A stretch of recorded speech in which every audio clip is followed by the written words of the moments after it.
ये इंसिडेंट हुई थी मेरे जीजू के साथ में।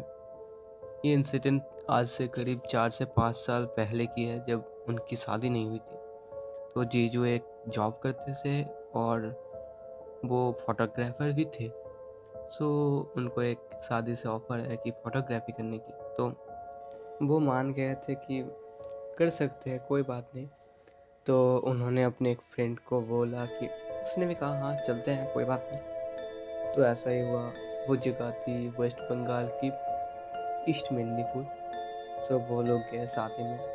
ऐसा ही नॉर्मल शादी था, उतना भी कुछ अच्छा नहीं था, बट ठीक है। अब डे फोटो सेशन स्टार्ट हुआ। डे में सब कुछ ठीक ही चल रहा था, बट जब रात की फ़ोटो सेशन में कुछ अजीब होने लगा कि जब मेरे जीजू वो दुल्हन की फ़ोटो ले रहे थे, तब फ़ोटो में दुल्हन की आंखें टेढ़ी आ रही थी, बट रियल में देख रहे थे तो ठीक ही था।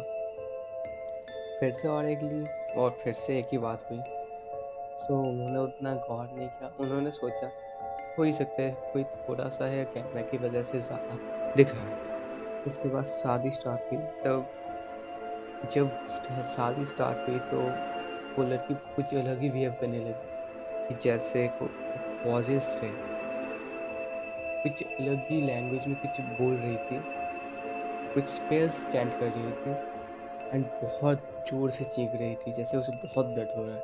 और उसने एक बात कही जो कि सब डर गए, सब चौंक गए कि उसने कहा मेरे को ये बहुत पसंद है, मैं उसको अपने साथ ले जाऊंगा, इसको मार दूंगा।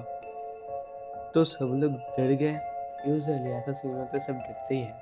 बट वो दूल्हा जो था वो एकदम एक्सप्रेशन लेस हो गया था, बहुत डर चुका था या सहमा हुआ सा था और बहुत तकलीफ में था। वो कुछ सोच नहीं पा रहा था। और फिर उस लड़की के फैमिली के लोगों ने एक पंडित को बुलाया। उस पंडित ने पूजा कर कर यह पता करने की कोशिश की कि वो कौन था और उसके शरीर में क्या कर रहा था।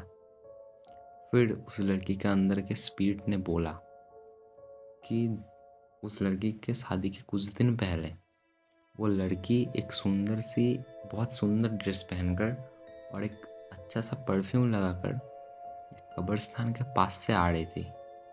फिर उस जिन ने उस लड़की को देखा और उसको बहुत पसंद आई और फिर पीछे से उसको बुलाया।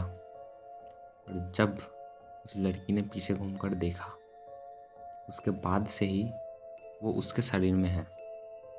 उसके बाद पंडित ने एक्सॉर्सिज्म परफॉर्म किया और फिर सब कुछ ठीक हो गया। उसके बाद शादी जैसे चल रही थी। फिर ऐसा होने लगा और फिर एक बार पंडित को बुलाया गया, लेकिन उस पंडित ने आने को मना कर दिया क्योंकि उस जिन ने बोला था अगर वो यहाँ पर दोबारा आए तो उसे मार देगा। उसके लिए एक अलग पंडित को बुलाया गया। उसने भी एक्सोसियम किया और एक ताबीज़ दिया। उसके बाद शादी अच्छे से मिट गई।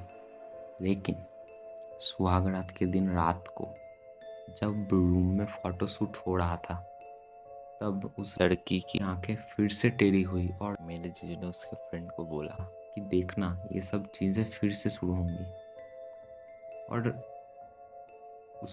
उस इंसिडेंट के कुछ ही देर बाद फिर से वो एक ही भूतिया कांड शुरू होने लगा और उस लड़की ने एक लात मारकर उसके हस्बैंड को दरवाजे पर गिरा दिया।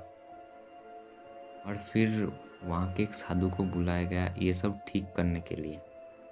उस साधु ने सब कुछ ठीक किया। फिर फ्रेंड ने घर आकर सारी फ़ोटो एडिट करने को भेज दी।